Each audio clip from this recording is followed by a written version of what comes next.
Would I be the idiot for canceling my sister's wedding because it was my wedding first? I was meant to get married on the 1st of February, which was mine and my ex-fiancé's anniversary.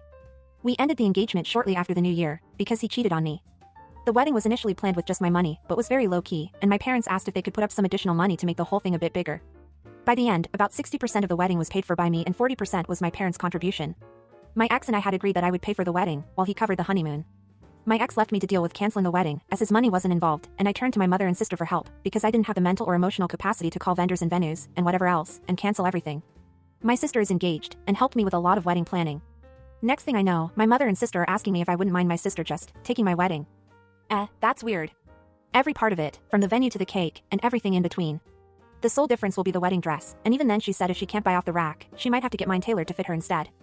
I called off my engagement less than 3 weeks ago. I am an effing mess. I reached out to my family to help me cancel the wedding, and my sister is planning to take it over instead. My sister has run round our family, explaining that she's taking over, before she told me this. They are all attending. Her fiancé has contacted his family and given them the date he will be getting married.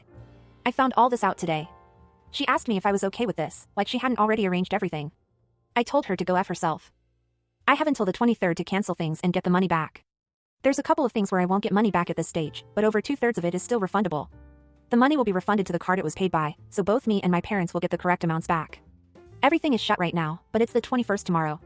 As I've not been in contact with these companies and it's my name on all the contracts, I have full power over this wedding. My sister said she'd pay me back eventually, but knowing her I'll never see that money again. Would I be the idiot if I rung round everything and cancelled? Wow, okay, until I found out that OP's sister had already informed her entire family that she was going to take over OP's wedding, and that sister's fiancé had also already invited his guests. Before they even asked if OP was okay with it, I was going to say no idiots here. I thought she was thinking about how to help her sister, since it's possible that OP won't be able to get back all the money she spent on reservations and contracts, but this woman really wants to take advantage of her sister's broken heart. She even wants to wear OP's wedding dress. What the hell? I'm all for taking advantage of the opportunity when it comes, but ma'am, you're acting like a selfish idiot. Your sister just ended a relationship that was going to become a marriage, and what's worse, because of cheating, and instead of being there for your sister, and doing what she asked of you and canceling the wedding, you decide to take over and not even consult her first about it? What's wrong with you? And what's wrong with her fiancé, their parents, and the rest of this family to agree with her and thinking this would be a good idea? Do your parents only care about money? Because it looks like they don't care about which daughter gets married, as long as they don't lose their deposit and have a party? Since they were the ones who insisted on OP having a bigger wedding, you can see that having a big party is important to them. Do they even care how hard this would be for you?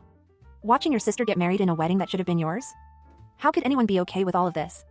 Also, even if your sister had an exemplary track record of paying you back, you would have every right to refuse to basically sell your wedding to her.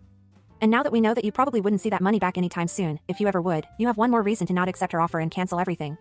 If she wants to reschedule and hire everything again for her wedding, that's her choice, but it won't be your problem anymore. Not the idiot.